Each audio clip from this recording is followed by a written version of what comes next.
Hello, everybody. Welcome to VR Master League here on Venues and on Twitch, Facebook Live, YouTube Gaming, wherever you are, whoever you are, you're in the right place, right time for our Week 3 of Season 5 Venues Showcase here in North America. On the streams today, I'm Pallador, being joined by Sir Dimwee on the co-cast. We've got Glean on the sidelines for commentary there, and on the cams, Newton Dad. Of course, so full crew here tonight and full of matches. Sir Dimwee, how's it going? It's going really good. I'm really excited for the games we have in store tonight, starting off with Schrodinger's Disc versus Cerberus. Some teams that have, at this point, they both have some history in the league and in Echo Arena generally. I'm really excited for that. Also, if you want to get a quick look behind the scenes of what I got going on here, what my setup looks like over on TikTok, I am live. I have a camera over there to the left, and I got a little microphone set up. So drop in, see what I'm doing here. But we're going live now to this game here, and I'm really excited for this. And hello, Venues as well. All right, yeah, hello, Venues, and go say hello to Sir Dimwee at Sir Dimwee on TikTok, correct? Indeed. Not Dimwit, just making sure. There was never a T in my name. Didn't say there was. Odd of you to say that, though, and imply. In any case, it's going to be picked up here by Stuff Muff. I'm just saying, Dimwee, I'm just saying. Wow. And first shot here going in, but off the mark, unfortunately. Yeah, just a little bit wide, though. They recovered there behind the goal. Cosmic stop, though. Orthra gets it picked off, sent away. They're going to have to, ugly bounce there, but they do get it recovered. Sakurashi, oh my goodness, Sakurashi, is that how I believe, sends that one through. And will be collected by Stuff Muff, though, stunned out as Jakey picks it up. So these two teams coming in the Platinum Division, well, at least for Schrodinger's, for Cerberus, let's see, making sure, yeah, both in Platinum, Platinum 2 it looks like. So, yeah, experienced teams, and 3 being shown as a result from Orthra. We were talking just about this before the stream started, how, you know, especially for the Schrodinger's team, I mean, literally, they go back to the ESL days years ago. Yeah, and also, I want to point out the discipline, that shot there, keeping it right behind the line as they threw it in to make sure it stayed a 3 there. That does take discipline. And it's not just practice, it's because that's something that comes with experience.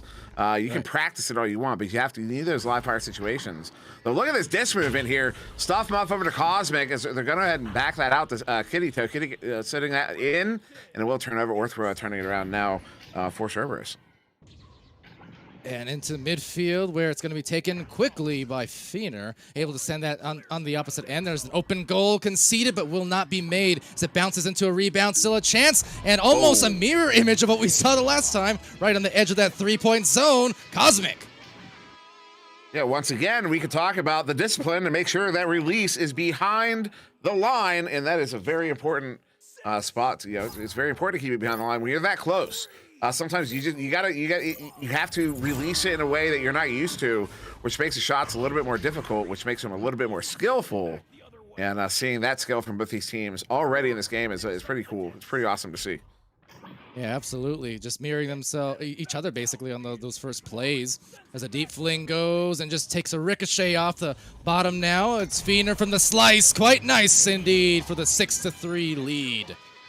And Feanor there. Let's. How often do you see a game start with 3 threes? Not that often. Oh. No, not often indeed. So that's a nice little start here for both teams. Although better, obviously, for Schrodinger's up by 3 now. 7:20, they're still on the clock. And look at that. That is basically the ace play. It's kind of an inverted relay. That stack coming out to play aggressive, although it does turn over stuff up with it, but gives it away to Orthro on the backline. Orthro back to that stack that does split up. Now an offensive push here. That was going to be off of a head. Disc is loose, though. Will be collected. And taking Cosmic up to Stuffmuff, who looks for the clear. And that'll clear into maybe a good setup here, but no one in the area in terms of Schrodinger's side. Had a lot of time to collect that disc for Cerberus. Cerberus moving it to the midfield on a pass to Saka. And Saka down the floor. There is a player in the goal. Fiener just standing tall, trying to stand strong, but a stun coming in. The shot going out. 6-5. Yeah, Yo's going to get that one in for a 2. So that's our first 2 of the game. That one from Yo. Stopping the onslaught of 3s. Although, you know what we've never had, and I doubt we'll ever have it, but now I'm setting a challenge. We've never had a game that was only 3s, have we? Unless it was like 1 3. You know, like that was the only goal in the game, maybe? I don't know. If we ever had it, I don't think so. Challenge accepted. Probably not, but I don't know. Statistically, Any it must have happened here or there. Oh, no, I shouldn't encourage them. But, you never know. You never know. Maybe off of like a couple of goals, it might have happened at some point. Maybe. Although now it's Jakey. It was supposed to rhyme. It didn't really work out. But anyways, Jakey, far side, on the cloud block. Wants to juke, but nobody's around to like juke around, so he just has to send it. He's bored. But this disc is loose. Orthro looking to pick it up, but that's a good chain. Good slap, though. Wow. What a turnaround. Yo, looking at an empty goal. Instead, scoops it back. Ooh, that was a missed opportunity if I've ever seen one, as Orthro is going to send it back in. Jakey, edge of the bubble, inverting, brings it in for the 2, and they're back up by 1. Looking like a cyclone up there before they get into the goal. Yeah, 1 point advantage. Nicely done for Cerberus to retake this lead. And for, again, the people joining us across venues, across Facebook Gaming, and YouTube Gaming, Facebook Live, and, of course, our Twitch at VR Master League. All one word there, wherever you're watching. Thanks for doing so. We got a lot ahead, including Underground Nation, Disorient Social Circle, as well as Zen versus Redshift in the Master Division of North America here tonight for you. Uh-oh. Talk about master. That's a masterful turnaround. That was weak. I know. Orthro far side looking to bring it in. They've got a 4v3, although the defense does return. Nice response there from the defense. The disc is going to go. The shot's going to go wide. Stuffmuff. Looking for the clear, though. Does turn back over. Nice little short chain there. Orthro setting up Yo, who brings it in for another. Putting his team up by 3, 96. Look at that fling. Not only with the defense around, but still somehow managed to get it through the goalkeeper. Good shot. One of those almost a savable shot, but just because I think the fling coming out so unexpectedly. Like, look, Frisbee style at that. I mean, those ones are always tougher to read. So, hey. That Shane, look how aggressive Cerberus is being right now. Nobody in the bubble leaves that one wide open for Fenor to get that in for the 3-2, tie it up with 4 minutes to go here in the first round. What a beautiful, beautiful goal. Just able to kind of tickle the edge of the barrier almost. That barely squeezed it through, but a beautiful hit to tie it up. This has been a very competitive match here to start things off pleasantly on this Venues day. Gotta love it, didn't we? Gotta love it indeed. Is now another, they go with this, what we've known to start calling as the ace play. Basically, it's named after the team that originated it, a current team in VRML, Ace. Although they will turn that one over, looking for the dribble. And but that clear right in the hands of Orthra, setting it in. Wow, what a long shot. The defense was caught in transition. And that leaves that goal, that lane wide open, and gives Cerberus the 3-point lead. Who needs goalies? No one in this match. I mean, if they're both matching each other on the 3-point lane, this might just end up 20 to 20 around those areas. So, hey, I like the pace. At some point, you got to wonder if they're going to try and address, though, and say, okay, maybe that's a few too many open threes. Because eventually something's got to give, and someone's going to get killed by it. Indeed, as now, look how quickly Schrodinger's disc is through mid, and now opting for that reset. Standard bubble setup from Cerberus. I love how this bubble setup right here, kind of the 1 man out, the 3 in. You know, kind of the roamer applying pressure right outside of the bubble. That one has that defensive setup has really, that's on its way in. Good defensive chain. But I love that setup has disseminated the way it has in the game. Is big maybe losing tracking a little bit there. That one up to the ceiling and a good recovery on the far side. That was another, like you said, a couple opportunities at the 3 that did not pan out, as a couple of players stacked by and leached by a great grab from Orthra on Kirito there to actually get the disc first and prevent a potential score. Jake down the floor off that wedge will take a bounce into a high rebound. Fenor able to secure that one as the stacks and the boosted players fly by. Cosmic just as well. A great hit over there, passing it to Kirito, and the goal, no! Off on the backboard, and again rebound to Yo, as they'll go back to the mid. You know, Kirito could taste that one, taking that shot, but now disc is loose near side trap. Jakey sending this one in. Greening bounce. The chain is, look how, what happened there? So Yo was in the area, grabbed the goalie. I think at that moment, as Yo was pulling off, the goalie changed direction, sent Yo to the floor, lost his leash, and a shot there from Orthra is going to go off the post out of the bubble. As Kirito gets that one cleared, they have it stacked together to chase after it, but the bounce is not favorable, though they do get a good recovery there. Again, another unfavorable send out, and that one will get sent right back in. As a result of the messy clearing there, open goal opportunity as a result again. That went off the post. Now that in the last couple of minutes, that makes 3 3-point attempts that did not go in, but they were there for them. As I said, at some point, something's got to give, and Schrodinger's got to recognize that goal is being left open quite a bit. They're just fortunate they're not down by a bit more right now. That was an open lane, but that chain got in there. It got into that lane just in the nick of time. I don't know if it was an intentional bait. But it worked out to be it. But look at that read. Wow. This is some phenomenal play we're seeing right now. See, usually I start calling this ping pong, but what's really going on is the teams are just doing such a good job of reading the other one. No, that's a little bit of a misplay. Disc is loose. Good. What a leech there. Sakarashi setting it in. Look at that shot. Unbelievable. In the final 20 seconds, that's going to be the last goal of the first round, 15-9. What a goal. That was quite the hit indeed. Tough angle, and really a sight of maybe, 2 twos or so? That was just a barrage of threes the entire way, and it will pave the way for that 1-round win. Bleed on the sidelines, what'd you see? Yeah, like you guys mentioned, just a barrage of threes. Both these teams are playing very aggressive. You can see the double stack defense come out from both of them at least once throughout these rounds, where they're trying to put as much pressure on these passes as soon as they possibly can. And that's often why we see the goal open in a lot of these instances, because they're trying to get those stacks and trying to force these turnovers. The stacks are also fast just in the normal sense, as well as as we come out of the rollout and into just normal play, maybe some of that back and forth, we see that the stacks are very fast and are in fact boosting before the clears come out, which is a sure sign of great communication and great comms between these players, looking to emphasize their chemistry, get down the field as fast as possible, and maybe punish the other team for not being as quick on the draw. And also a sure sign of these plat players is the fact that they're hitting so many threes, right? So many long threes from distance, half courts, back and forth between these two. So certainly a great plat game here down the line. And we saw some great defense as well, not only the offense, with these interceptions that Dimmy mentioned in the last couple of minutes. They were both doing fantastically. Certainly an exciting one. Here's hoping for round 2 being just as good.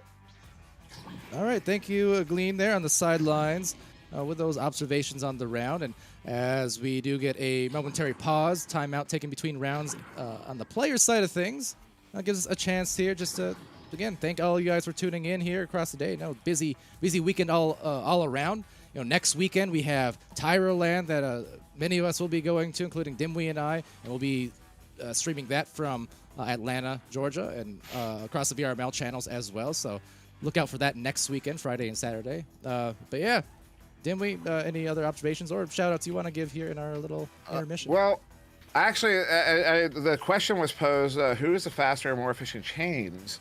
And who's winning in possession time? Possession time, notable there, 3.5 minutes to 2 in favor of Cerberus, and that plays out on the scoreboard. See it 15-9, so that makes sense.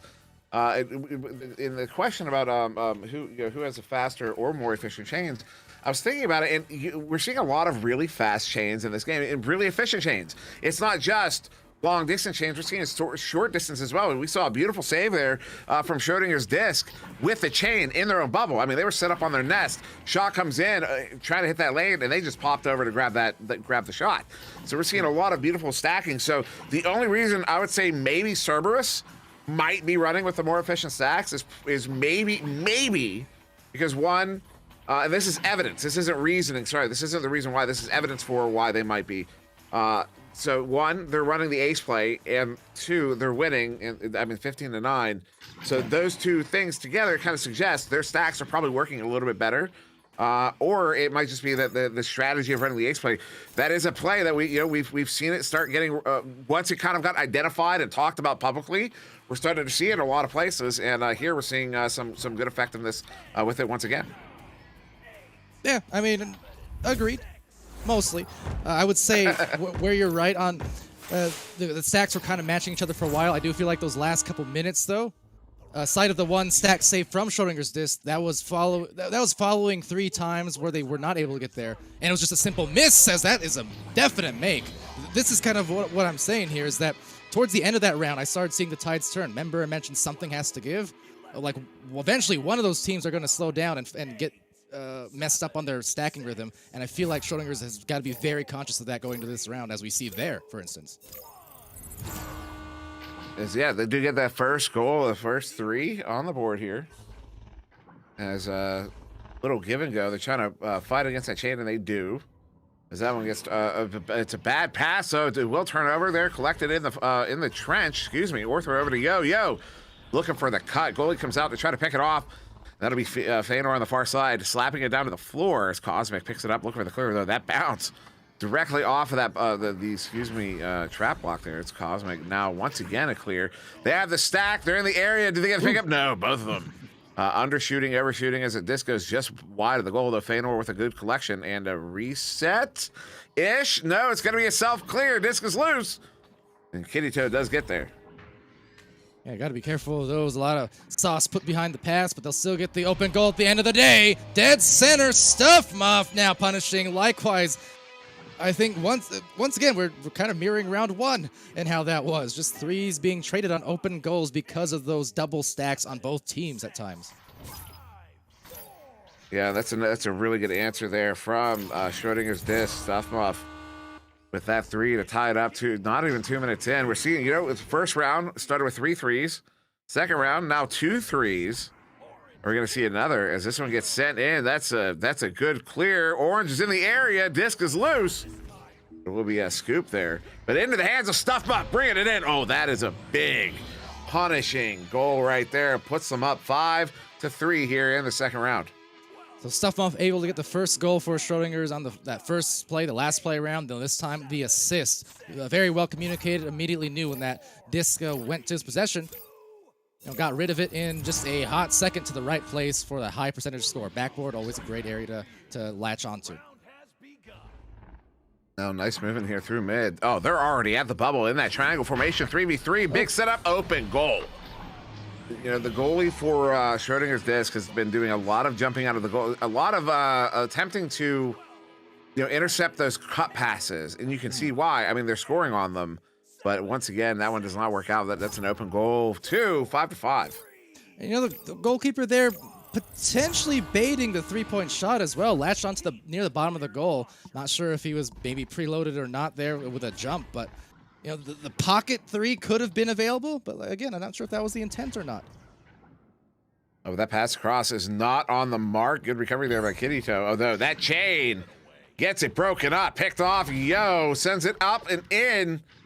What a grab there. Orthra is going to look at the 1v1. No, dodges the chain. That's how you do it. Good goal there. Puts him up 7-5. Nice pocket change. That time for Orthra. Once more, high scoring. This is just a shootout of a match. You don't always get the matches like this, especially for more than one round, really. But it's kind of keeping that same type of scoring pace here. Even though there are a few more twos thrown in the mix, it's still been absolutely fast and frantic. Stack in the backfield getting stunned out, though they do wake back up and come back into the play. That was phenomenal work there on the back line. As it got them through mid, and look at this. Look at this! Oh my. That was just perfect. Only unfortunate thing was the fact that it wasn't quite a 3, but the execution there was 10 out of 10. That was great. Nice hit from a pocket again. We're tied once more. These scores just keep on rapid firing. I'm here for it. I like it. It's fun. Also notable, once again, goalie came out to challenge. We're seeing very aggressive goalies in these games. Yep. As Jakey hits it. Beautiful shots. They just threaded through the defense on that one, put them back in the lead 9-7. It's as if both teams are just recognizing it's like that Spider-Man meme or whatever.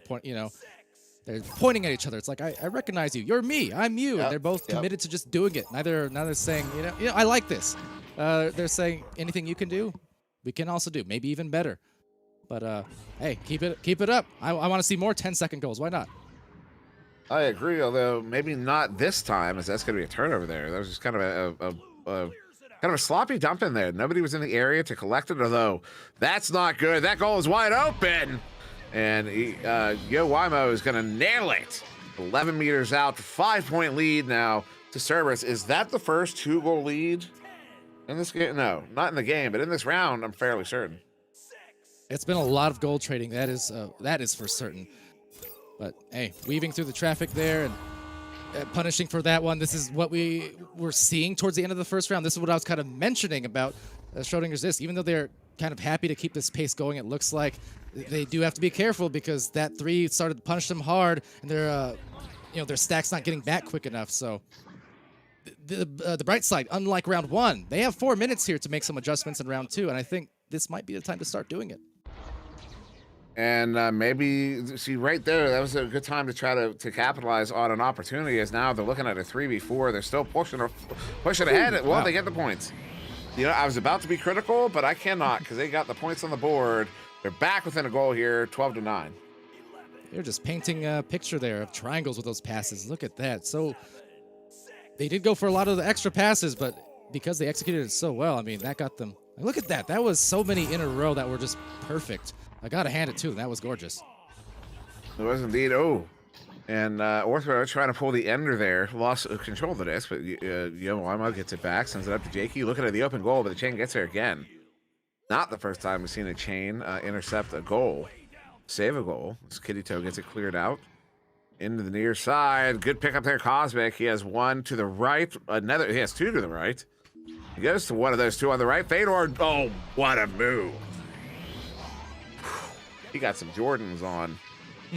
No extra passes that time, just indeed going to ISO mode, saying, so ready for a third round. If they can keep this pacing up again, a couple in a row, maybe even one more, they'll take a lead right back. So nicely done here. Schrodinger's back in position for a miniature comeback in this late second.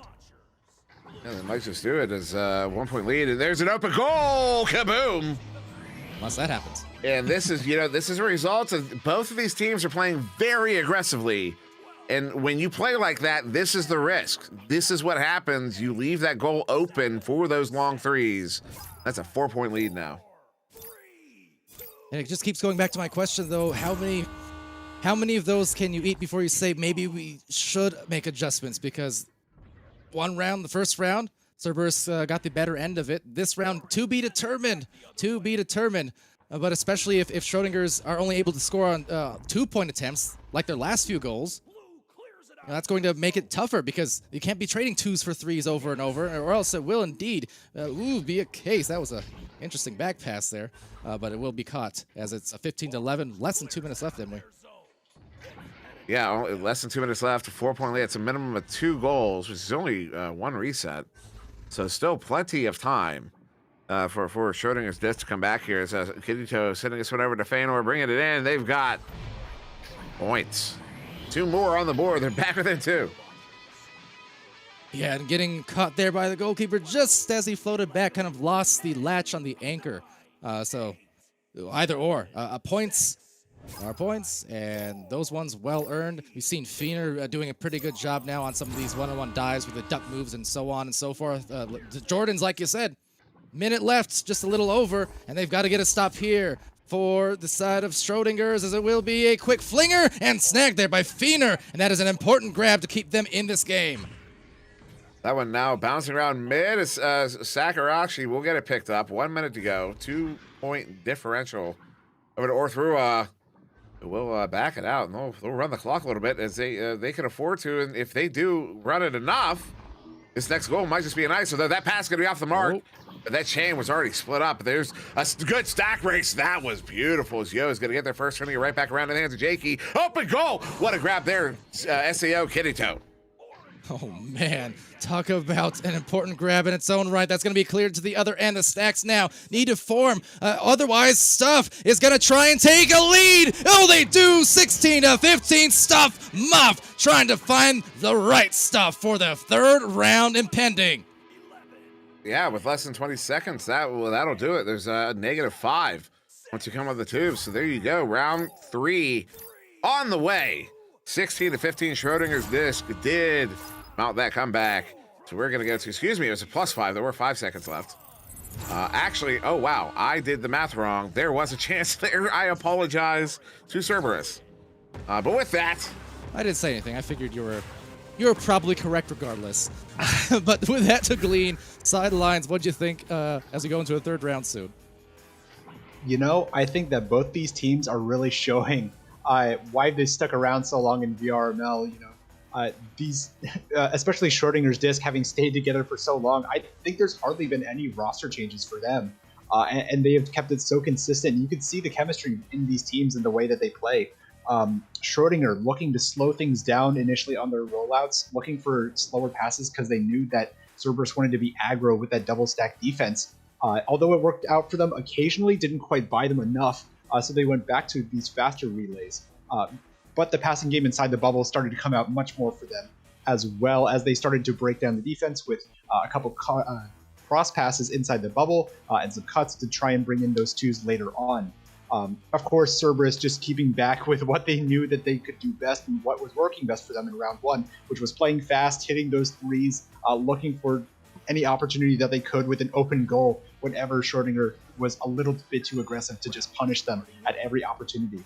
But Feanor coming up clutch late, had a couple of key offensive opportunities in the isolation and the clutch stop in the 1v1 later on inside the defensive bubble, and those critical stuns at the very end to clutch the game for Schrodinger's.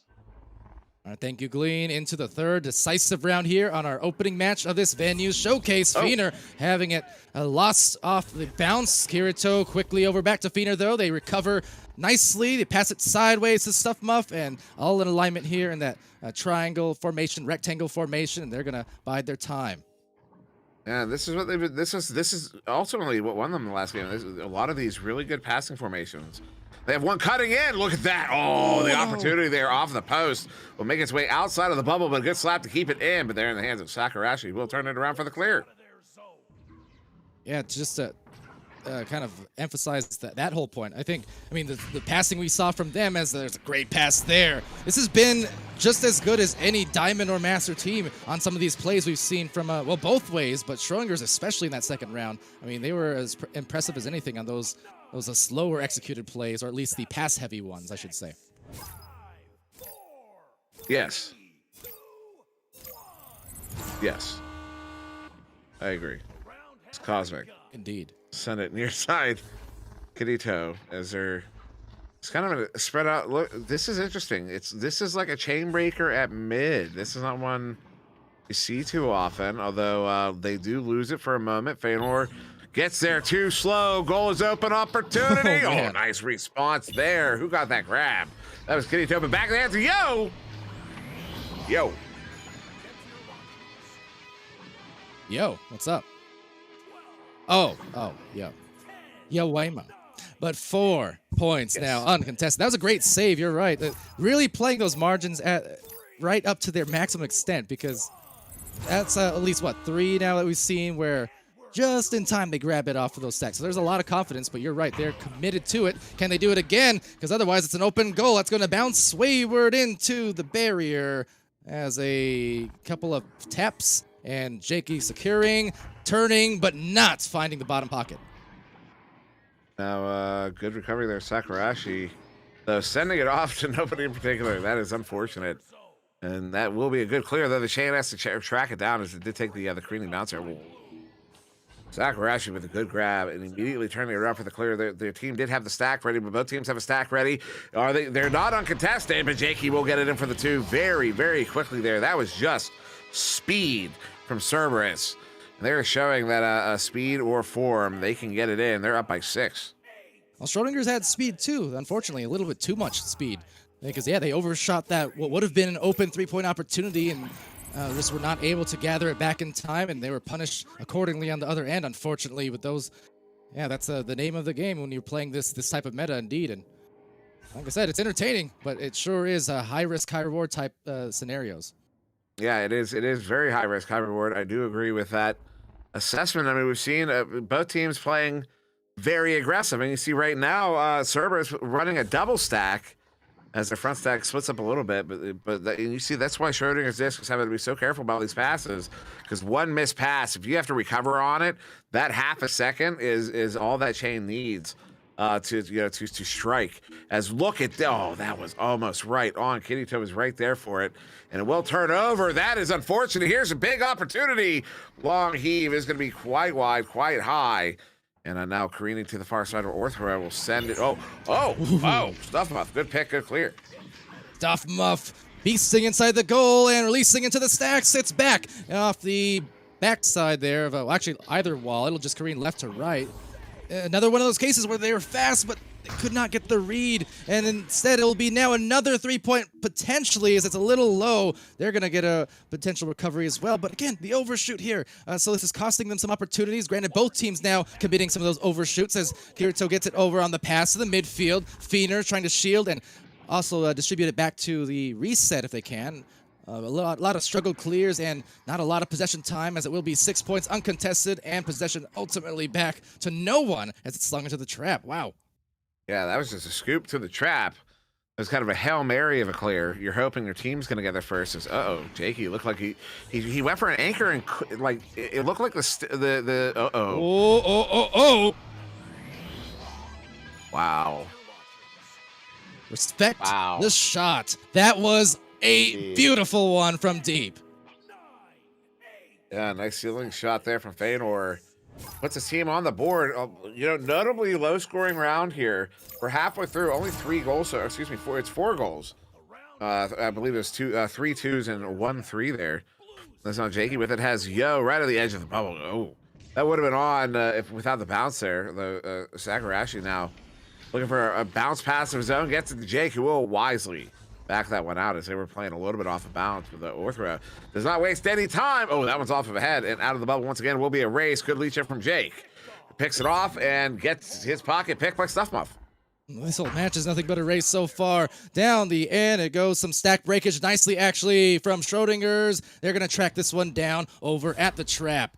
But on the other side, nobody there, maybe miscommunicated, kind of rushed to clear and had no teammates available. Everyone diving out the goal. Rebound coming in from the well-positioned Fienders, sliding down the floor with such grace as Stuffmuff now finds the calmness in the storm. They're trying to weather this one, and whether they can, whether they will, whether they won't, they'll goal indeed. Cosmic, and they get the quick backboard fling.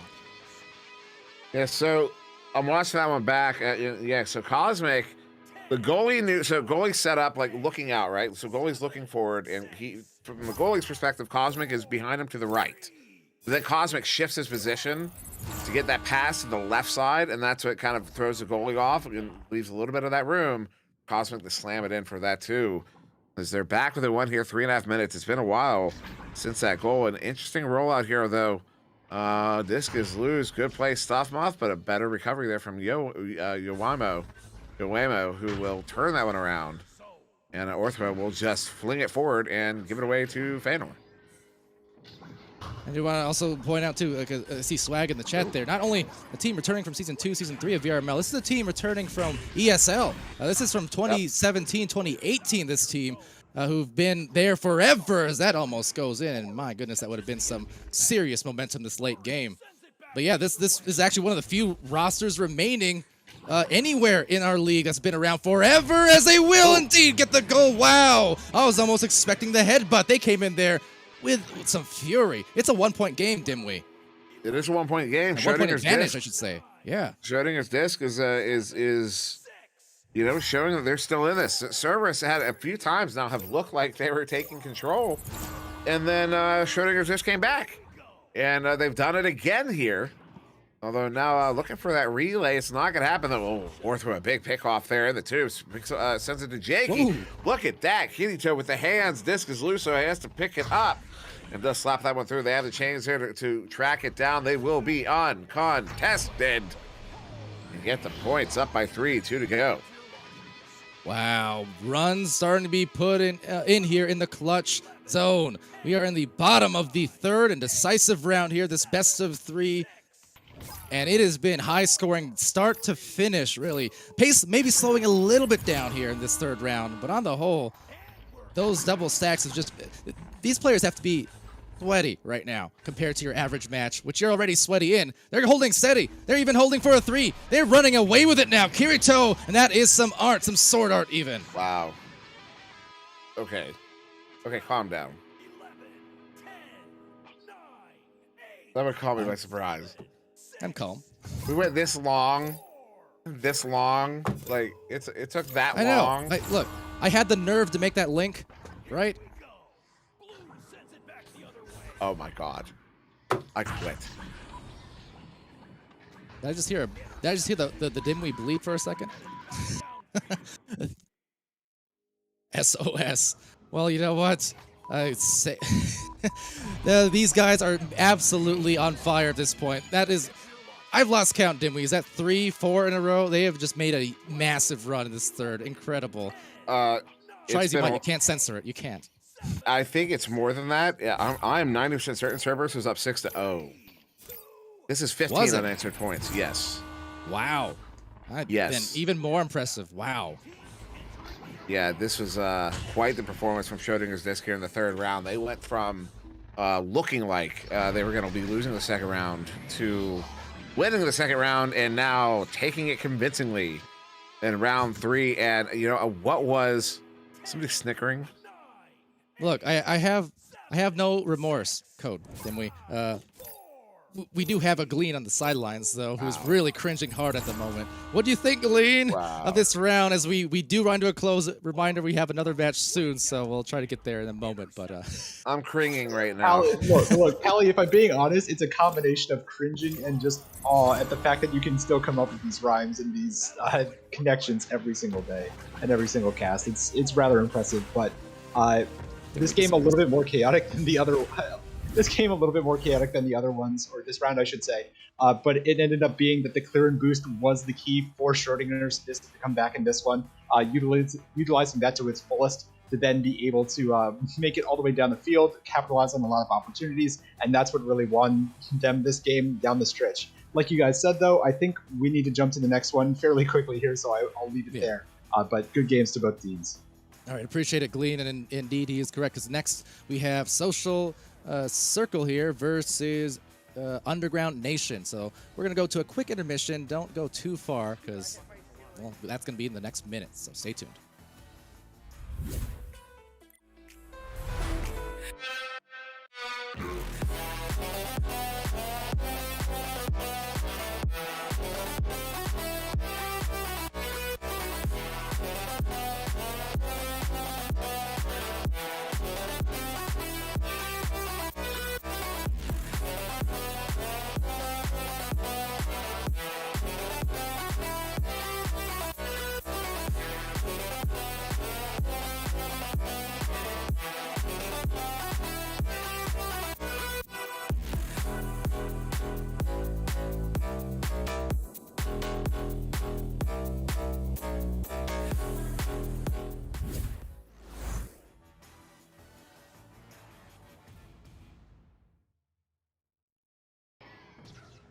Hello, everybody. Welcome back to VR Master League here on our venues showcase for North America in Week 3 of Season 5.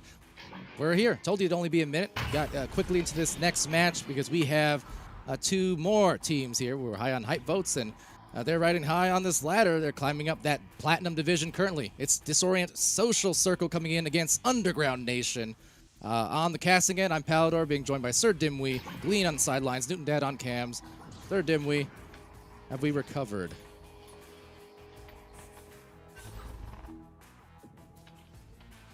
Guess not.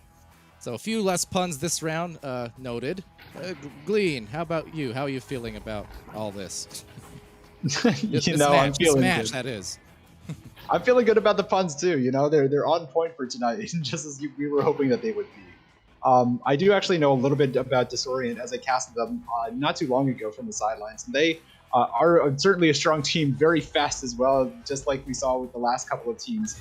Certainly know their way around the arena and their stacks. I haven't seen much from Underground Nation, but I'm hoping that they will put up a good fight from what I've seen already from what Disorient can show and can put out there in the arena.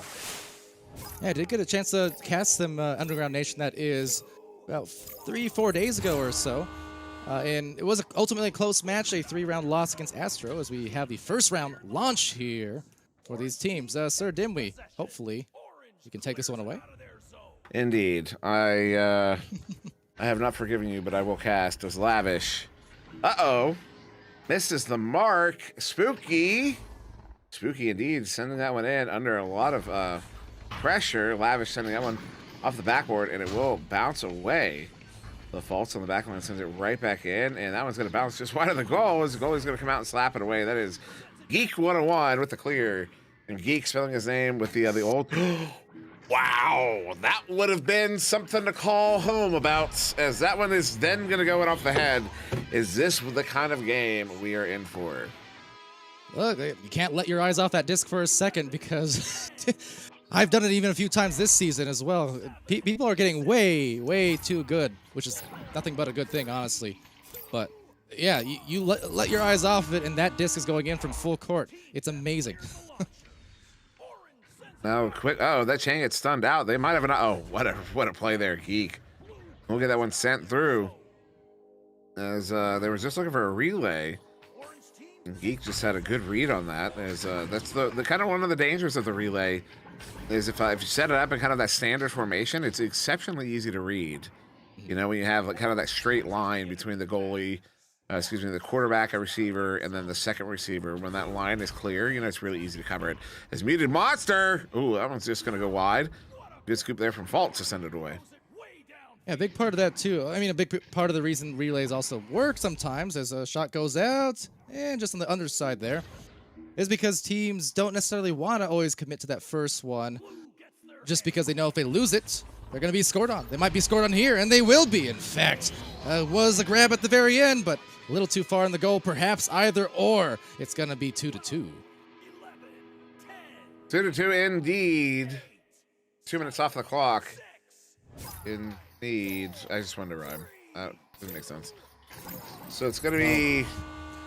I applaud the effort. You know, a friend in need is a friend indeed. I mean, that was the It's not inspiration. like I made that one up, but you know. As Leonite is looking to challenge this chain, he really wants them to attack, so they're going to bite. They do stun him out, but do get separated momentarily, but now attacking that first pass. Quick send off to the near side. Ivan Thrive looking to track it down. Is going to get there, but gets stunned out by Faults.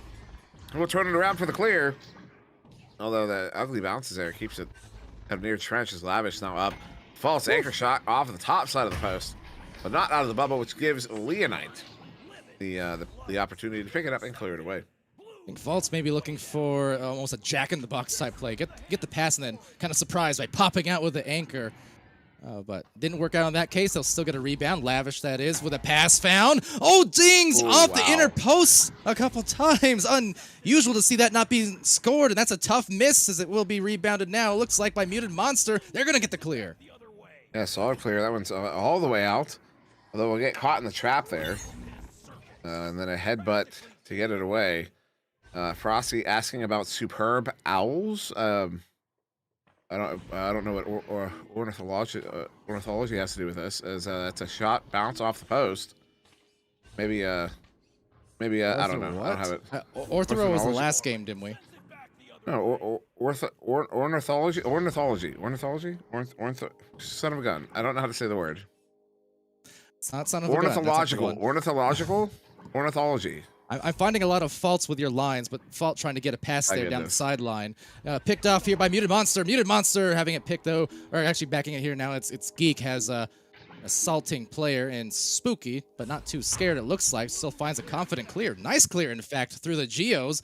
Would be a perfect setup. Maybe. No. Into the trap. Good scoop there and gets it to Fats Dude Eric, who will look to a nice bounce pass there to Spooky. They get the chain in, so maybe an opportunity here for Underground, as that one will be in by Faults. 4-2. They have a lead. Took them a couple minutes of work, and it was work. But once they get it to that ever-reliable backboard spot, players will make it work indeed. So now it will be a joust advantage to the blue team. That is Disorient Social Circle. I knew that. As Geek will handle that one on the far side. I like his name. His or her name. I apologize. I like their name. Geek 101. Ivan Thrive. Pulls it off. Sends it across. They've got a big opportunity, and they get the big points. They're tied up again. A good shot by Muted Monster from that tight corner. Always a tough place also, because you never quite know. Is that diver about to shoot it off backboard directly in center? Are they aiming for this pocket or that pocket? And then suddenly you know, or suddenly it's in the goal in a blink of an eye. Muted Monster, talented player there on offense. Power Games, correct. It's Ornithology. Thank you. And Frost still going on about these superb owls. I'm not following, man. That's Geek. Good pick off. Good send out. Defensive chain. Ooh, nice little adjustment there from Lavish to pick that one off the bounce. And they have another stack. This game, there's a lot of stacking in this game, and both of these teams are quite efficient with it. We saw it in the first game as well, a lot of good stacking. So I like how stacking has developed in the North American meta in recent seasons. Yeah, that it has. It's only faster and faster by the day, by the month, it seems like. And every season, more of that. They have a passing play, perfect angle, and a repeat of what we saw earlier on as well. When they're able to find those lanes and get that quick pass near the goal, they are scoring very, very efficiently. They Just a matter of actually getting in that position. They are indeed. What was this? Oh my goodness. That's where my head's at. So, 2-point deficit to Disorient Social Circle. As they have a player really deep out. It's interesting because it did spread out the defense. Gave him a 3v2, but that stack gets that turned over. And a lot of stuns to the backfield. Oh, shot there is going to go wide. As they almost had an open goal opportunity. Lavish sending it in, but a good read there by Geek. We'll turn it around again. Excuse me. See some of those some of those rushes there on those heaves, I think, kind of the opposite of what's brought them success. A good pick now. Another one taken back. Oh, Monster almost made it through that defense off a great grab. If they manage to secure this disc again for Underground Nation, I think getting more of those passing plays. Really likewise for Disorient. Either team now, recognizing now we're in the last couple of minutes, 2.5 in fact. Get some slow down play, get a reliable score if you can. 2-on-2 inside the bubble, and that's reliable as anything. Goal was open for Faults. They're up by 4. That was, I don't know, miscommunication or just a misassignment. Because there were 2 blue players in the bubble there, and just neither of them took that lane. Neither of them covered the goal, and that's going to be a 4-point lead now to Underground Nation. As that was kind of a scuffed launch there. Although they're coming out in a 3-man stack, although there's the stack pulling off now. Kind of sitting up in a relay formation, but slower though. You know what? They're looking to take out the stacks here. That's what they're really trying to do. Actually, it's a relay. That was a slow rollout relay. Now sending it in, that chain, trying to track it down, and it will turn over again. Yeah, it kind of came out. I'm not sure they knew exactly what they wanted to do at first because of the slow rollout. But once they were allowed to gather their bearings, they went up for those relays. Now going up for a 3-play, and it will be 11-4. Lavish. They are living in luxury. They're up ahead solidly now with only 1:23 and less than that after this joust. Yeah, this is when Disorient Social Circle really just needs to kind of find that confidence again. They need to, because you've seen them. They've scuffed a couple launches. There's been some slow playing here and there. Kind of almost looking a little dejected. And I would say, you really need to get past that.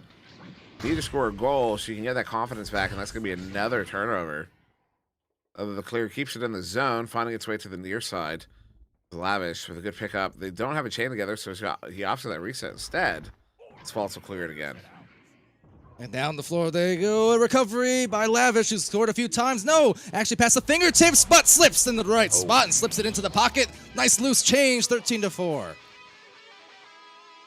That is a 9-point lead with about 20 seconds. So that will be round 1 to Underground Nation.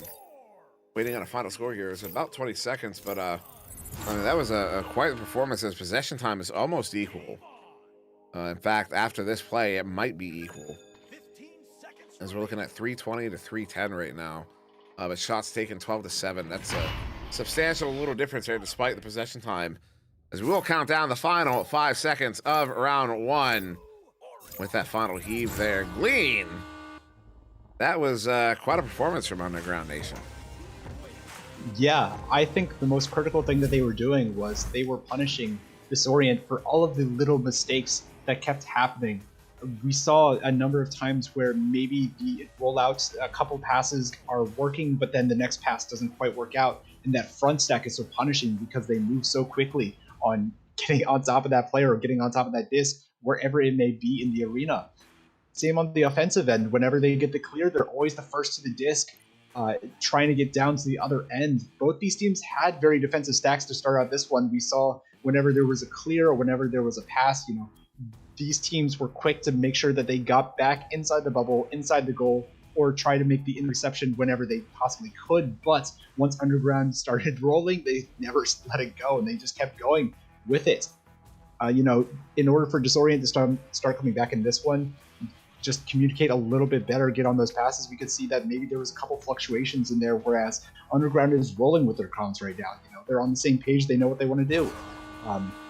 And I will shout out for Disorient, although a little bit of a quiet game for them right now. Muted Monster, whenever they are online, is a ridiculous shooter. So perhaps look out for them coming up in the second round and see if they can turn it on for their team, for Disorient, to come back in this one.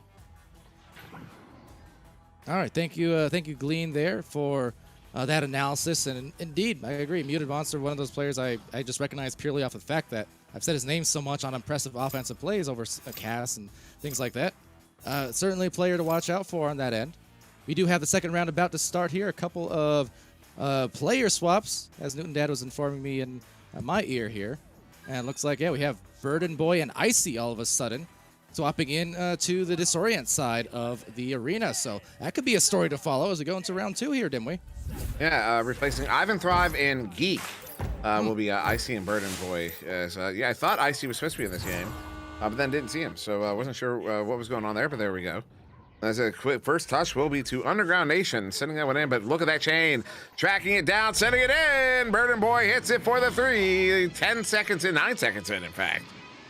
Jeez, looking unburdened. I guess the switch paid off because they sure scored in no time at all. And kind of sometimes you wonder too. You get replacement players in the roster if they're going to be cold hands or not, right? Like, did they even have warm-ups? Burden is apparently fully warmed up off of that. definitely looking warmed up as Faults. Good relay here. They're already into the bubble. They've got a 3v3 right now. Ooh, sent across as Spooky got stunned out, so the pass was not the arm rotation for the pass was not completed.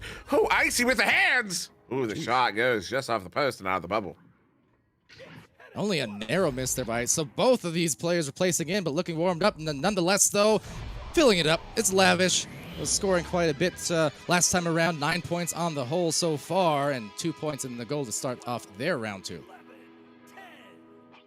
So it's not enough to tie it up or get a lead. You know, that's kind of the you know, the thing with threes, I guess. I don't know what point I was going to make there. But it will be the Disorient Social Circle. That is such an odd name. Disorient Social Circle. Like, yeah, I want to say like disoriented. Although I'm sure there's I'm sure there's a reason. I was going to say, maybe that is the point. It's supposed to be disorienting on the caster's social circle. I don't know. Either way, running around circles and maybe into the square. They've got the goal zone, and they've got no one in the zone of the dive. This one's going to be listed mid. The good back line. Send it right back in, but then Burden Boy sends it right back up. Icy eyeing up the goal. That one's going to go high. Flat bounce there. Those are dangerous. They got 3 in. A nice pocket pick there, Lavish. Put it right back around. They'll caught in the trap. And a headbutt from Eric. How does that work out, sir? That's not legal. It's probably legal. I'll have to look it up. I'm sure. Oh, Burden Boy with the big grab. It's nothing but clutch here in this second round. As both these teams keep making ridiculous stops. Oh, the goalie. Looking for that read. Was not able to get it there. Spooky will hit the, what do we call that? A dunk? Yeah, just a little pocket dunk, right? Ding dunk. Either or. Or more like a dunk ding, I suppose. A ding dunk would be more the toxic thing. Ding dunk. Whereas the other one is dunk and it dings when it goes in. So now it'll be dunk, Dunkin' Donuts, all that stuff. Oh, now I want a coffee culotta. Okay. It's false. You know, me too. It's basically a frozen coffee. It's false again. Edge of the bubble, sends that one in, hits a pass to Lavish, and that one's going to go wide as Lavish gets stunned out. This guy out of the bubble again, but the fast food air gets there, bringing it up, and sends it off to Spooky. Look for a cut. It's right back, and was that off of the backboard? I think it was off the cone. Was that off the tip of the cone? Yeah, it was. Tip of the cone right into the midst of the defender, but again, a little too far in, I suppose. So 6-3. First round, again, won by Underground Nation here, Disorient Social Circle in this second round, bringing in Icy and Burden Boy, switching roster spots. So far down by a few, but they're passing right now up the floor, certainly on point. They've connected on everyone thus far. That's a 1v3 in the goal, and almost had a chance at it for that Devastator muted monster, but unfortunately just couldn't find those results. Now Icy with it on the far side. Look at that juke. And that right there is when you want to be using your jukes, although the pass in for muted monster was a little bit off the mark.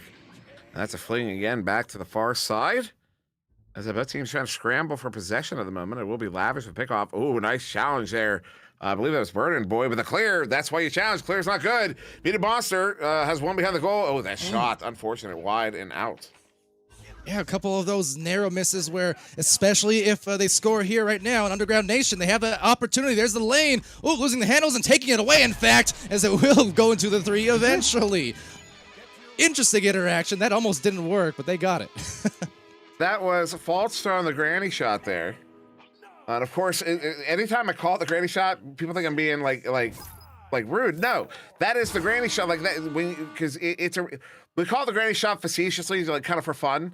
But it's a very reliable shot that, you know, if you're moving towards the goal, if you're moving towards the target through space, and you just slowly push it forward, push the disc forward in that same direction, that's the most accuracy you're going to get out of any throw, any shot in the game. So, you know, using that when you're able to, there's nothing wrong with that whatsoever. Points are points, man. Yeah. But flip side, the opportunity to actually get those slower shots off these days, fewer and farther between, right? As we were discussing the speed increasing as well. But that was, you know, you're not wrong. I mean, that was my teammate Lemming. It was kind of, he was great at so many aspects of the game, but when it came to those 3-point shots, I mean, he was always the first to admit he had to kind of throw those push shots just to be accurate enough, because, you know, just didn't have that long range accuracy otherwise. And it's definitely a tough thing to contend with. Firsthand, I can verify it was like that coming back into Echo Arena in recent months, where I was always a slower shooter when I was most active back in pre-2020 basically. But now I definitely recognize those lanes as a 3-point shooter that look open are not nearly as open as they once were in seasons past. Yeah, you did have that really heavy reputation as a slow shooter. Yeah, don't throw it at me like an insult. You can't throw it at me like an insult when I'm the one who brought it up. You know. Look, the thing is, slow and steady. I wouldn't say it always wins the race anymore, but that was kind of the thing. It's like it can be slower as long as I was a dead-eye and made more of them than not. Well, yeah, no. Now it's like I still had to increase my speed a little bit, so now instead of like 15s, I'll occasionally hit 16s. Is what I'm saying. Yeah, no, and there is a place for it. There's a place for it. That's why that's why I wanted to clarify when I call out the granny shot, because the last time I called it out, someone was like, "No, don't say that," and I was like, "No, there's nothing wrong with it. Nothing wrong with it at all. It's the first shot I teach to new players. Yeah. If I know you're new to the game and you're already looking to how do I score, I'll show you the granny shot, because it's the most reliable shot in the game. I'm not sure I endorse that, but good on you for teaching, I think. But yeah, I endorse it. Obviously, as I said it. Obviously, I would hope so. That would be really bad if you just went through all that whole spiel and didn't endorse it. I don't believe half the stuff I say. Come on, we all know that. Yeah, same. In one ear, out the other. In one door, out the other. What did I Glean, curious. No Any idea. input from you, Glean, on this controversial matter? I don't have much input on the controversial matter. Although, actually, you know what? I will say this: I do support the granny shot when you have enough time. But at this level, it's really hard to find that kind of time to be able to take those shots, because the stacks are so fast and they're able to get in on top of that shot. You can see almost the defensive stack almost got back on top of that shot right when it bounced in. So can be dangerous at times, especially at this higher level. But if you have the time, I recommend taking it if you're not that confident with your shot. Indeed, and on that note too, just for an update on what's going on in the match here, it looked like maybe a ping issue, I believe, from Eric over on the Underground Nation squad. It might be a case where they could be looking for a ping replacement, which could be up to a 15-minute type of thing. So depending on how this next minute and a half goes or so, we may have to switch on over to our Master Tier match if this is going to be one of those 15-minute extended issues, unfortunately.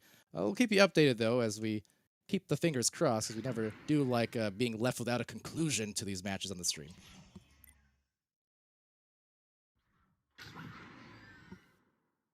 So as we do wait, we'll also shout out our sponsors. Appreciate all the opportunities they offer and their support across VRML and our multiple games, whether it's Echo Arena and Onward, Pavlov, and again, just adding to all the opportunities here in the community, this community-run league. Of course, we have HyperX, Styrian Products, Pro2 VR and VR Cover, as well as Rebuffed Reality, VRware.net, and all these great sponsors of ours are supporting over the course of the last several seasons. Of course, VRML entering its 5-year anniversary this year as a league across its entirety, and a lot of great growth since then. And Echo Arena has definitely been one of the big kind of titans behind a lot of this as well. Just continuing to explode from the competitive sense all across VR.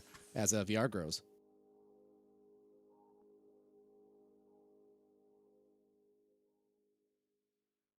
Yeah. Thanks. So Sorry. we are going to the next. I guess we may be finishing out this round 3v4. Interesting. We'll see how it pans out. 5 minutes on the clock. Well, at least see to it the end of this round. But depending on how it goes, well, we shall see. Off we go, Dimwee. Yeah, off we go indeed. Is 4v3 right now. So that Ramen is good. It's just joined. So it looks like they got a substitute, whether it's a rostered sub or a league sub. Either way, they have a player in. Though he's Good not. caster's curse.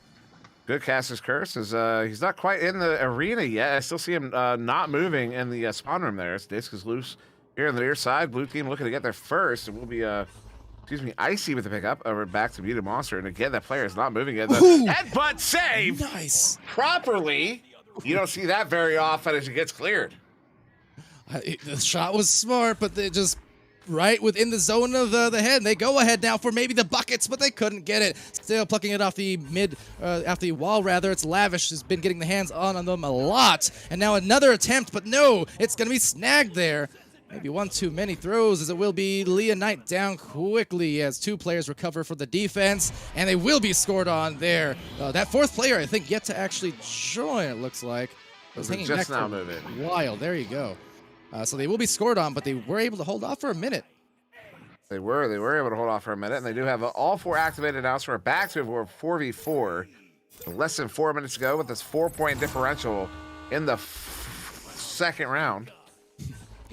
The fifth round, yeah. Fourth round divided by 2.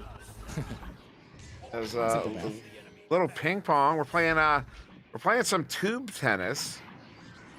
Oh, that's close. That one's off the bar. Will be picked up by good scoop there by is that the blue player? Another scoop.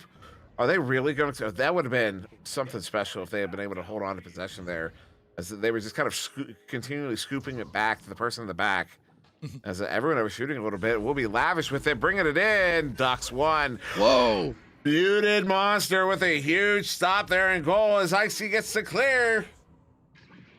Oh, Muted gets it, Muted boots it, Muted shoots it, but couldn't find the goal at the end of the day. They still scoop it and send it over to Burden, but no, Ramen is great! Showing those noodle arms in the defense. A good stack there. Oh, no. They've got a big opportunity here. This one gets sent in. That bounces on. Wow. Wow. Wow. That's it. Wow. Wow. Okay, so a few saves, nice saves on either end, and then the wall shot off the corner. It's hard to say these days when they're intended or not, because sometimes they absolutely are. But either way, when it goes to those corners, it gives it a chance, and that chance was obviously a success. Success indeed. 7-point lead now to Underground Nation as Disorient coming out with his joust advantage. Though, look at this disc movement. They get the 1v1. Oh, no. That is unfortunate, though. Good collection there. Muted Monster on the far side, and he gets his pocket picked. Faults. Now, with the turnaround and the clear, they get a stack together. The stack gets stunned out. They have another stack. No. Too many stuns in the backfield. Nobody getting away cleanly. There's a good lead share on this one. That will be picked up by Faults, who will send it for one more pass to Lavish. Puts his team up by 9. That was a tough catch, too. That pass came in with it was close range, and there was some heat behind it.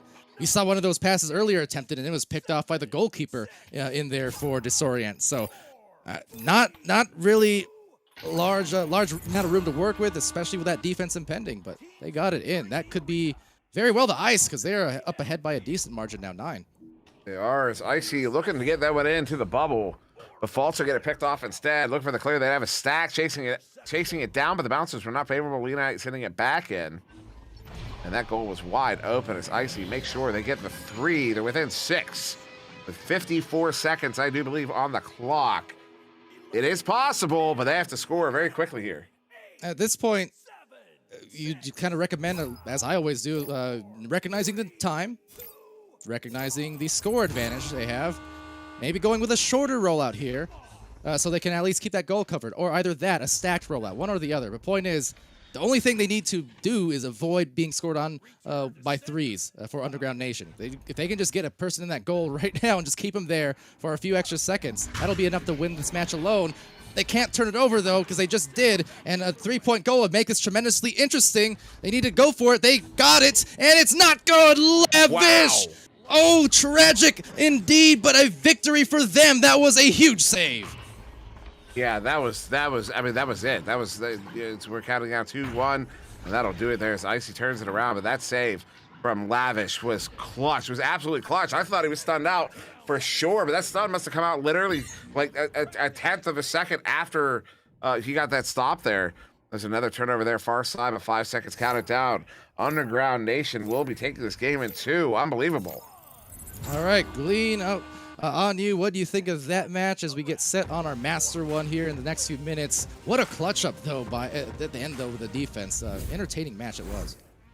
Yeah, the defense down the stretch was super impressive from both sides. Some great saves on both ends. Ramen is good coming in as that sub for Underground Nation. Luckily, not only had they already built that lead buffer from having their original roster team, but then from there, Ramen stepping in, being able to put in some work for Underground Nation, and them then just being able to capitalize on that further.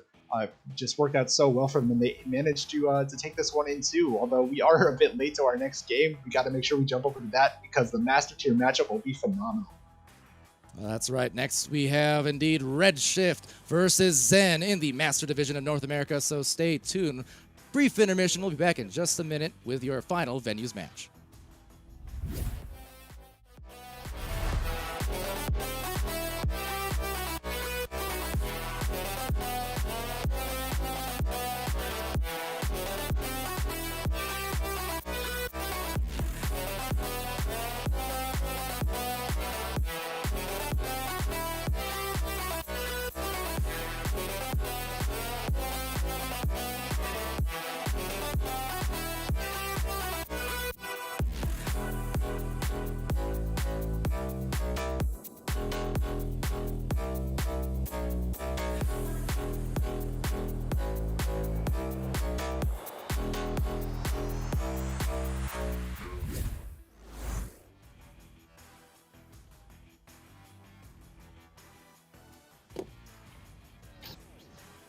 All right, hello everybody. Welcome back to VRML. In a quick second, we've got our final match here for this venue showcase in North America. Redshift versus Zen about to start. I'm Palador here, being on the casting end, and co-casting with me is Sir Dimwee. Sidelines is Glean. Newton Dad on the cams. I'll switch it up a little bit, throw it to Glean, since we had to cut you off the last couple of times at the end of the rounds. What are you looking forward to start this one here in Master Tier? I don't want to say too much, as I am actually a rostered member of Zen, though more of a sub role. But both these teams are well known for speed. I mean, Caesar being one of those phenomenal players. I can't forget to shout out Zux and Citizen, a famous stack that certainly plays at that highest level. And of course, my teammates here on Zen, Isolate being a phenomenal goalie, also Steel on the opposite side being a phenomenal goalie, Fire Ninja, Lulz, Heck, all great players. So certainly I'm expecting to see fast stacks, great shots, and some potentially stellar defense if we're going to have the whole bag here tonight. Absolutely. Thanks, Glean and Sir Dimwee. Now I'll kick it to you on this end. We've already seen our first match, 3-point barrages, basically. That second match there, we saw the defensive clutchness oftentimes and some passing excellence as well. This one, being Master, best of all worlds, I think. Yeah, and I'm kind of looking over the rosters, and I'm thinking of over these teams and players' histories, and I'm trying to think, what can we expect here? Let's go for this neutral joust, so Citizen will get the first touch on it for Redshift. And I think it's got to be stuff like that. As Lulz gets a big pick off that gives it right back away. I think we're going to see a lot of really good saves in this one, a lot of good clutch saves, and a lot of good stack work, and a lot of quickness. Quickness is going to be the game here. Absolutely. I mean, these teams, Redshift currently 4 in the Master Ladder for North America, number 4 that is, at a 3-2 record. For Zen, they are sitting at also 3-2, in fact. So, hey, both teams meaning about the same level of success here at the top 1% of Echo Arena, and thus far, it's providing no goals, just a lot of quick clears and quick heaves, but scoreless after about a minute as they work it up the floor. Another interception, Fire Ninja. And Fire Ninja turning it around, has a player there. Law's looking for the just kind of a send through. But it doesn't work out, but somehow he gets it right back. And now over there to Hack, giving it back across Isolate, bring it in for the 1v1, hits it for the 2. That's the first goal of round 1 of the game, in fact. 1 minute and 1 second in from Isolate. And nicely done after, like I said, about a minute of play there. So this team, as I do recall, I'm trying to verify my own data, I believe 3 out of the 4 players here coming from High Voltage last season. I do believe. And then I think it's Heck, who was actually Redshift last season, and Paper. So indeed, the kind of High Voltage roster here, most of them returning and getting those first scores.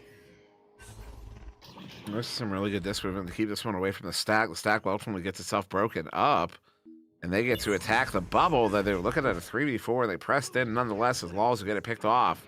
Sending it out, Steel Scott overnight, but get there. Laws on his own clear. Picks it off and clears it again. This time does get it through, although it will be the defense getting there first. Citizen with the turnaround, although gives it away. Isolate on the back line, sending it right back in, and gives it right back away. That time to Steel, who cannot get it cleared up, but does give it away to his stack. Now Zuck's trying to evade Heck. Heck reaching for the skies, but reaching to the pass. It's Caesar now latching onto the boot to the floor. Offering a reset was Steel Sky. Steel Sky offering a potential assist. Oh. And indeed, Citizen don't miss. Not on that one. Ties it up. Ties it up. And this one, 1 minute. So they were 1 second faster than Zen. So it's almost kind of a Zen, right? It's a balance. It is a balance, I think. I'm not sure. As I say, quick pass there for us. I don't know how to answer. Heck, quick relay to Walls, and Walls will reset it there wisely as the defense returns to the bubble. Although very aggressive there, Citizen, which is, that's how he plays. Yeah. That's something I remember the last time I casted them. Citizen always playing very aggressive on the forecheck as that shot from Isolate goes wide and out of the bubble. Citizen still aggressive, looking to track us down, playing 1v2, gets a stun off, and Heck gets a pick off.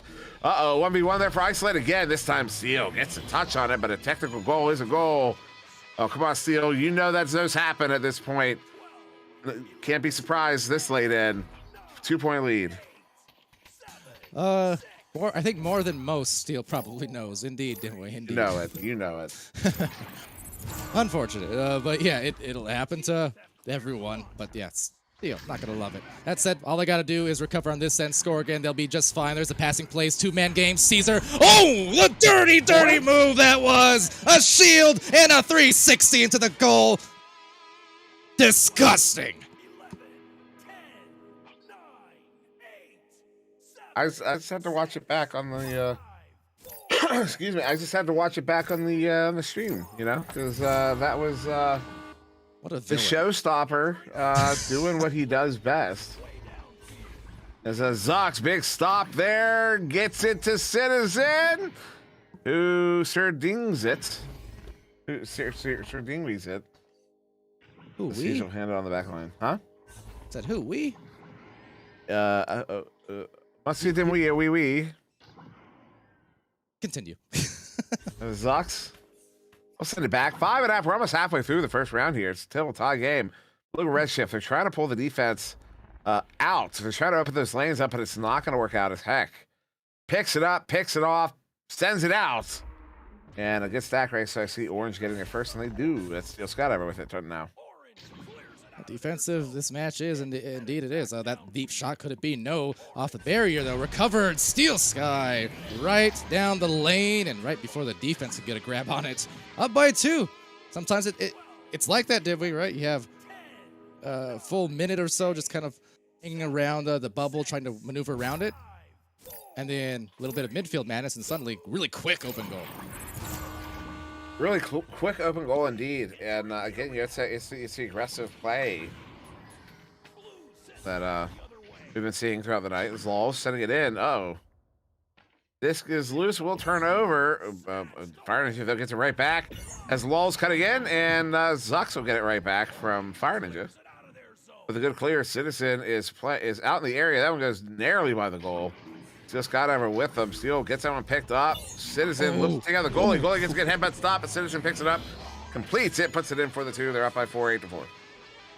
So first it looked like Steel maybe lost the handles, lost the grip real quick. It resulted in that headbutt save, but nice job by Citizen sticking with it. Citizen, as you mentioned, Emily, in the midfield especially, but even right there in the bubble, just showing good instincts, really, and able to get the hands around a lot of players and loose discs in spots where most people can't. He's impressive. Oh, absolutely. Incredibly impressive. As far as Jujuki,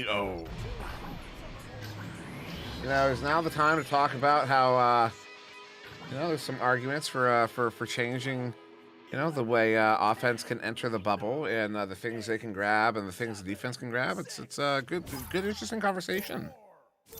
Well, it's a conversation that's continuing more and more by the season, it seems like, because all these players now. Well, another one of those big things I mentioned, noticing coming back into Echo Arena is just how important some of that jukiness is and some of the extra movements are, not just for the sake of steez, but efficiency as well, for a purpose.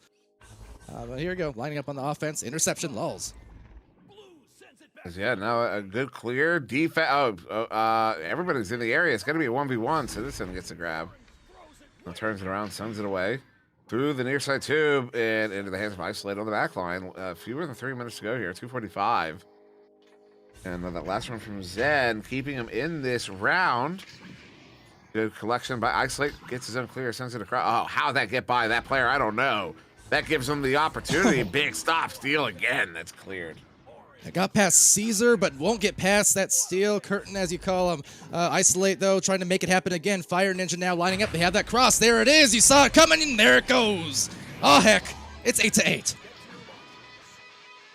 8-8 tie game here in the first round. You know what that means? 3 tacos? I'm just hoping you knew. 3 tacos. All right, we're getting 3 tacos. Credits for Dimway on his tab. I did not agree to that. I didn't sign anything. Not liable for this. We'll talk about it later. Oh my. There's a good slap there. The back line sends it up to Citizen at mid, and we'll turn it around to send it.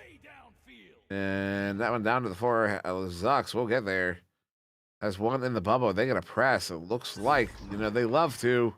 Still, they're down a man, 4v3. Are they going to offer the reset? It looks like they are. Just took them a minute, but they do. There's a steal with it on the back line. Minute and a half.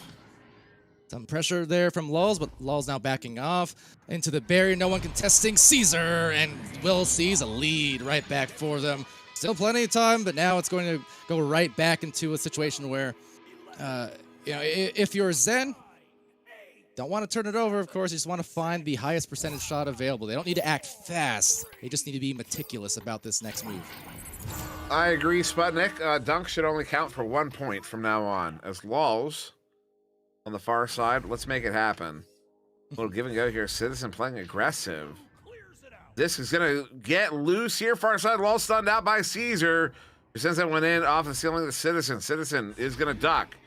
Excuse me, it was a hop, but he's inverted, so it looks like a duck. He hits the ice from 5 meters out. They're up by 4. There's only time for 1 more goal, so that should do it for round 1. Redshift will be taking it. And right down to the last minute of play, too, but yeah, that joust, they started off right, said they had to be meticulous, not turn it over really, didn't have to act fast, but ultimately that aggressive defense from Redshift just bothering enough, and they actually do it twice now. Cause another turnover, it looks like, to secure that win. So Redshift now, maybe even pulling out the wall shot, but Fire Ninja denying the chance. And that's going to go down for 1 more. Meanwhile, we're going to send it to Sidelines. Glean, what were your observations there in round 1? Here, both these teams, of course, some staple defense, as I was hoping. Great saves from Steel and Isolate in the goal.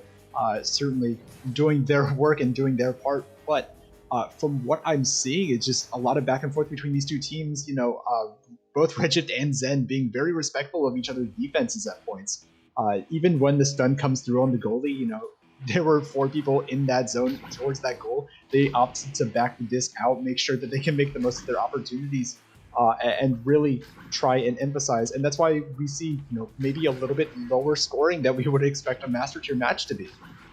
just playing it very slow, playing very methodical at times, and other times very fast-paced, moving very quickly with the stacks, with the clears and boosts, and moving back and forth. So it's an interesting dynamic right now with Redshift now having a bunch of momentum off of their defense. And knowing exactly where Zen's going to go on these offensive rollouts. So Zen got to change things up here coming into round 2, or otherwise Redshift will continue to punish them as we go here into round 2. All right, thanks, Glean.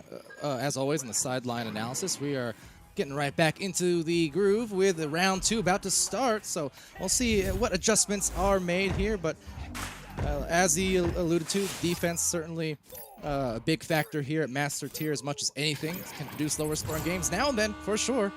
But round 2, could it be a different one? We shall see, as Redshift does get first grab off of the initial headbutt. You know, Meatballer in chat thinking we don't realize he's on a team with Oculizator. It's Zox hits it for the 2. I mean, I would expect anybody on the Oculizator's team to argue against turning dunks into 1-point goals. Oh goodness! No, I'm telling Sealable Bag he's not going to be happy about. For that matter, I'm not going to be. I like my dunks also. Actually, a little bit less often as of recently. But hey, that said, the shot now that's come all too often for Caesar and co. That is 2 goals off the first minute or so of play. That one only 7 seconds in. 7 seconds in. Yeah, they've got 2 in a row here. Not even a minute off the clock. They're up by 5. And so, yeah, lots of time left in this game. Zen better watch out. This Redshift is coming hard here. As Isolate over to Laws. Laws sending out a good through. Good chain. Disc is loose. They're going to get there. They do. What a tap to get that one away from the defense. Steel Skydiver stunned up, but Zux is going to get it picked off and turn around. Up to Isolate. Don't you dare. Don't you dare. Oh, I thought he was going to go for it again. He was in position for it. That was the spot for the shot. You know that. Yeah, lining it up. But, hey, Stack's getting back. Interesting on that last rollout, too, here for Zen. They did go for that double stack play up the floor. It almost got them an opportunity. Might get him some here as that turns into a 2v3. But there's the dunk. There's the alley-oop. Shout out to Sealable. They sealed the goal for the first 2 on there. And Zen. You know, here's my suggestion. Forget the whole thing turning dunks into 1-point goals. Let's just disable 2s. Make it a 3s only game. That would be so, you know how much more interesting that would be? I don't actually know if it'd be more interesting. Some of your ideas, Dimly, I don't know, man. I mean, you know, that's the beauty of it, though. See, that's what something, you know, the Caesar brings it in. Anyone who works with me long enough knows that I'm going to have a lot of ideas, and only a few of them are going to be good.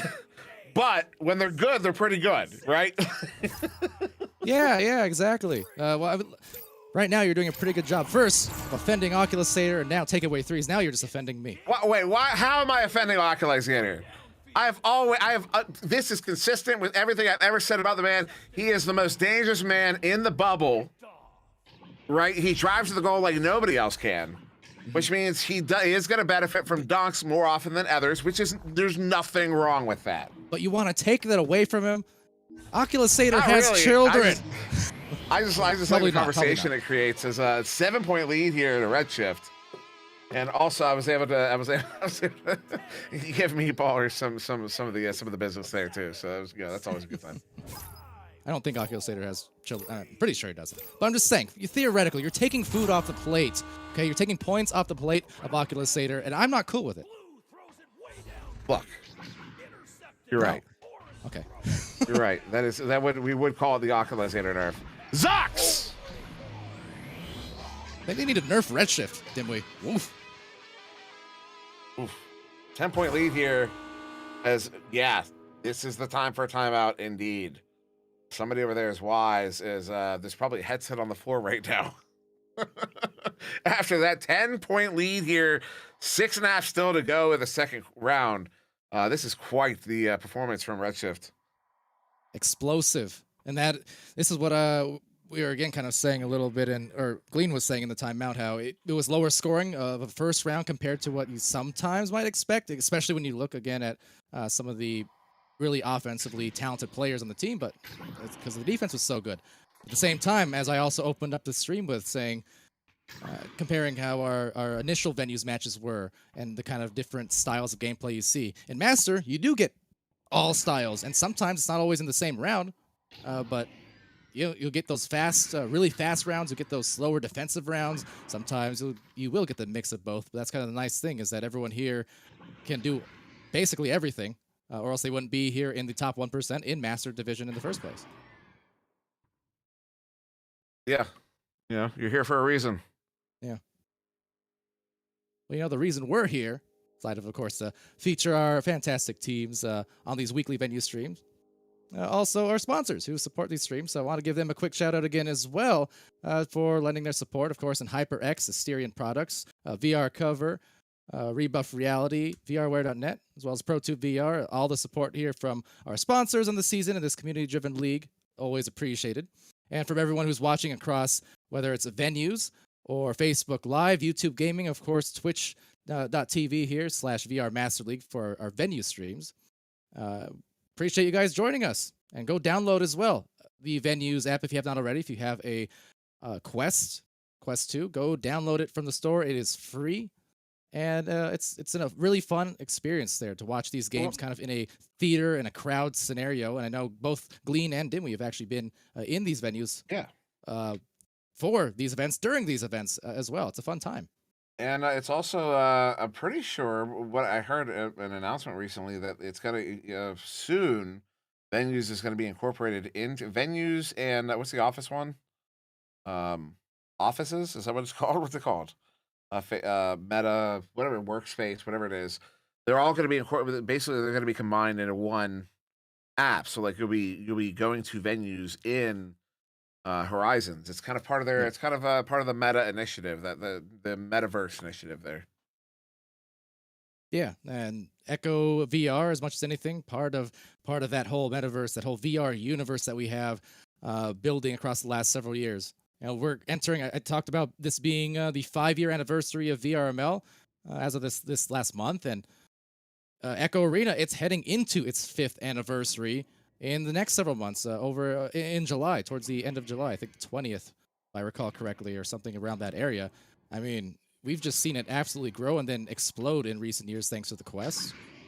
And just likewise, this whole competitive scene, both pre-VRML entering Echo Arena and then post in 2020, or end of 2019 when we came in on the VRML end of things. But yes, it's been amazing watching this whole universe grow.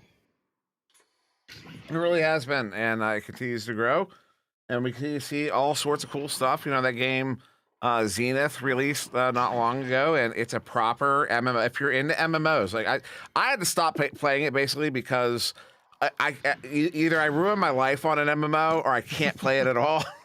And I just cannot afford to ruin my life on that game right now. So, and I saw actually they just put out an update today, so it's a real. It sounds like they added some dungeons and all the good stuff. So there's it's stuff like that that'll really make VR continue to work and get to the point we all wanted to get to.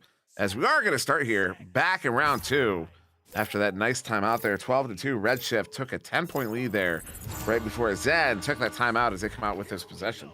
There's that double stack rollout again, so let's see if they can get some opportunities after this rollout. And talking about Zenith, they need to find their Zen here as Zen goes in for maybe a play. That pass, a little too strong. The rebound corralled. Oh, but launched out of there. Lul's now getting the disc off of Fire Ninja slap towards him, but that will be released by Caesar off another grab. So fantastic defense at play here, both sides, but onside for a 3. That will leave them in a bigger pit off that timeout.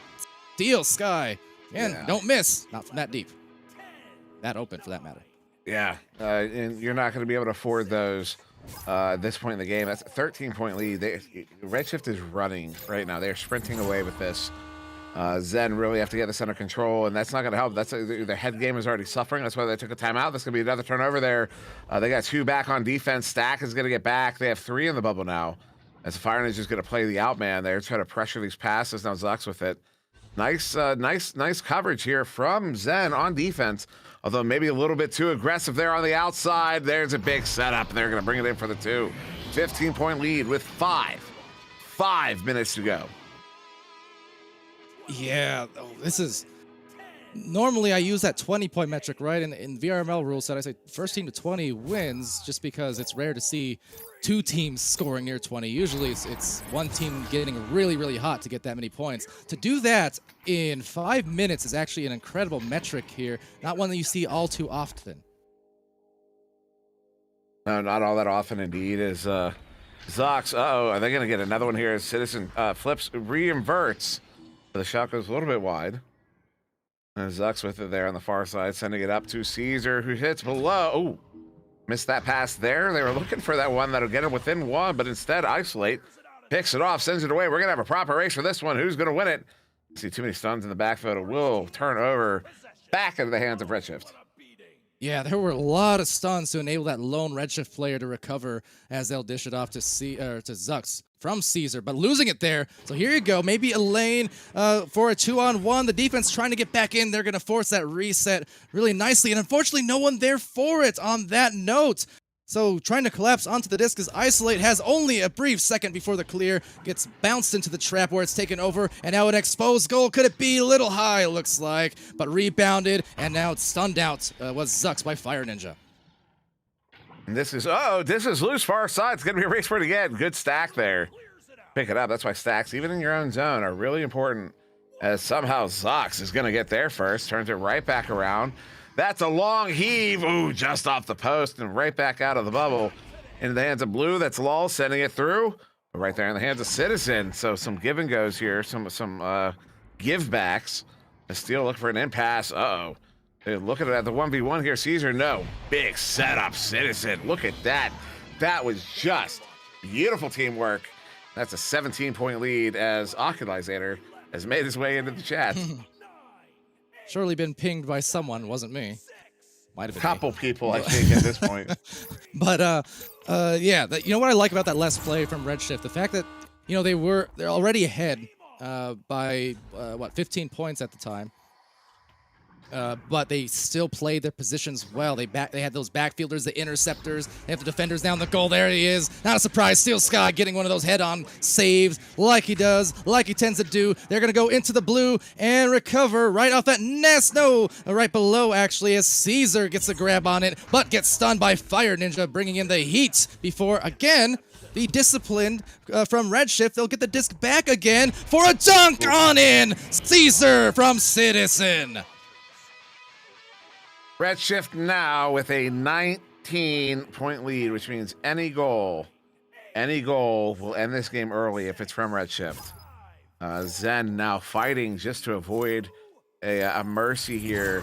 That is not the outcome I expect, especially after that first round. Something. I don't know what adjustment Redshift made. I don't know if they needed to make an adjustment. Maybe it was an adjustment Zen made. That's what I'm wondering. Maybe Zen made an adjustment in that intermission, and it didn't work out, and it got in their heads too. You know what I mean? It got ahead of them. Now, look at that setup, bringing it around. They will hit it for the 2. Stave off of that mercy for just a little bit longer. Back to 17-point spread. Yeah, and in this last about 3-4 minutes or so, starting to play a bit more defense here on them. They're trying to deny those extra added points, because we were hovering at about 17 points, I think, at the 5-minute mark or so, or 4:30. So a little bit lower on the pace now for sure. We're seeing signs of life from Zen, who, again, both teams here, they share the identical 3-2 record in the NA Master Tier for the moment. But yeah, kind of one of those situations where a little bit too late, unfortunately. Yeah.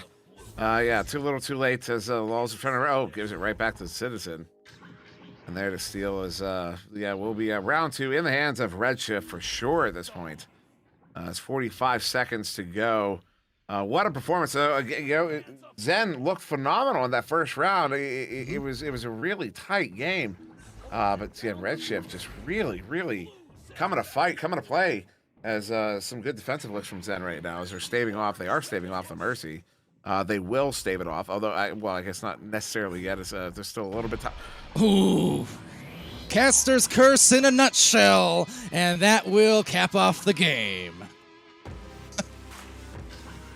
I'm sorry, Dimwit. I've actually done my math wrong. I've done my math wrong. I thought it was a 2-goal spread. I didn't realize it was a 1-goal spread. So, yeah, I'm sorry. My bad. Well, you're forgiven, I think. You're forgiven. That said, though, unforgiving was Redshift in that round. Absolutely mammoth scoring effort. I think, again, Zen held it off well in the last 3 or 4 minutes in terms of defensively. They slowed down the pace, but on that note, now I need to apologize to Glean because I'm taking it away from Glean. Glean, what did you see? No, it's like you said. I think the most important thing here is that Redshift's defensive rollouts covered basically every option that Zen tried to do on their offense. Anytime they tried to break mid, they were just absolutely cut off by either Zux or Citizen or Caesar, all three of them just being absolutely in the zone, knowing where the disc was going to go, knowing which lane to cover. And it really just created this choke point, this throttle on Zen that they just could not get past. And even when you get past that, you have Steel Skydiver in the goal, saving everything, stopping so many opportunities for them down the stretch as well. So almost a perfect round here for Redshift, only giving up those 4 points. They looked excellent in this one as they take this one. All right, thank you, Glean. And yeah, that's kind of what I was thinking too. This is actually the stream that I was on just before our venue show started. That's one of my comments I was making. Is most defenses you can't rely on the goalkeeper. Like there's great goalkeepers across the league, but you don't have one-on-ones where most players you expect them to save it. You hope, and they can do it now and then, but you don't hope to have that be the cornerstone of your defense. But what we saw from Redshift there, it wasn't the case. Their cornerstone was that lane coverage. All the 3 outer players playing well in those lanes, and then having that that last threat there in the goal, Steel Sky, to deny anything that does get past that wall. So it's kind of that cohesive defense that really just makes them a dangerous team, and then that aspect. Yeah, excellent points on that note, though, Glean. And Sir Dimwee, any thoughts as well as we start to close off here?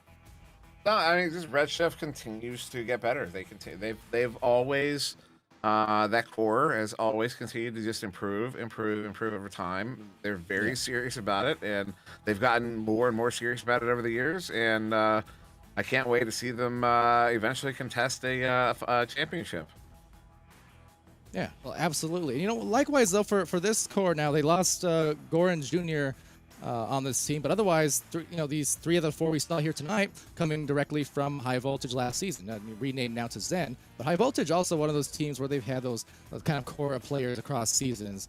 And we'll pull up even the standings here for North America in a second, and just to take a look. Last season, High Voltage, in that final cycle, they weren't able to capture wins, but here in this cycle, this season, they've already got some under their belt, so that even though they'll fall to 3-3 at the moment, I mean, they've still got 3 other wins to hang their hats high on. They're also moving up these ladders that we see as we end this first cycle of Season 5 in the next week. Indeed, yeah, no, yes.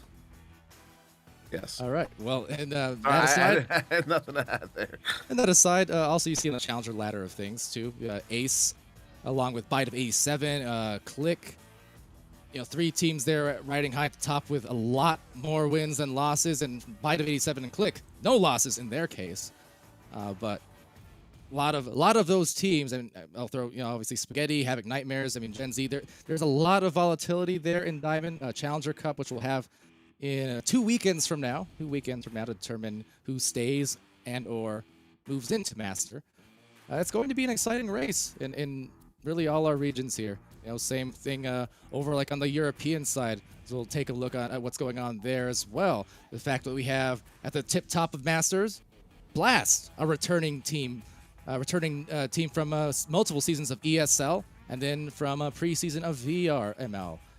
And they've been undefeated on that end. You have Team Gravity and Vertigo and Typhon all right up there. Typhon being one of the kind of the surprises as well, coming in after the Qualifier Cup. And they've managed to cause some big damage in Masters Division, riding in the 4th place of Europe impressively. And same thing, Challenger Ladder, much like North America. 2 teams there, undefeated, Quackheads, Phantoms. You've got Men and Fireballs, Protocol, all there with also super impressive records. Everest in 15th, who's been a Master team for a couple prior seasons, 3 and 4. They're making moves. That's going to be another interesting series of Challenger Cup matches up ahead. Then, of course, over on the Oceania side, just to cap things off, they don't have that same promotion relegation, master tier system, but nonetheless, you see the returning champions in Leviathan there in the master division with a 5-1 record. In fact, 3 teams in OCE with a 5-1 record. Therefore, no teams are safe when it comes to guarantees, whether you were prior champions or otherwise. And that is a sign of a healthy league and competition.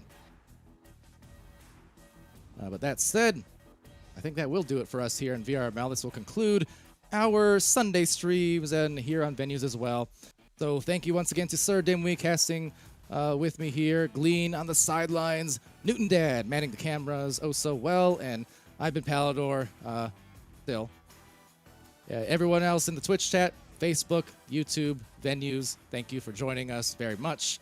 Be happy, be healthy, be safe, and be great to each other. We're going to see you again really soon.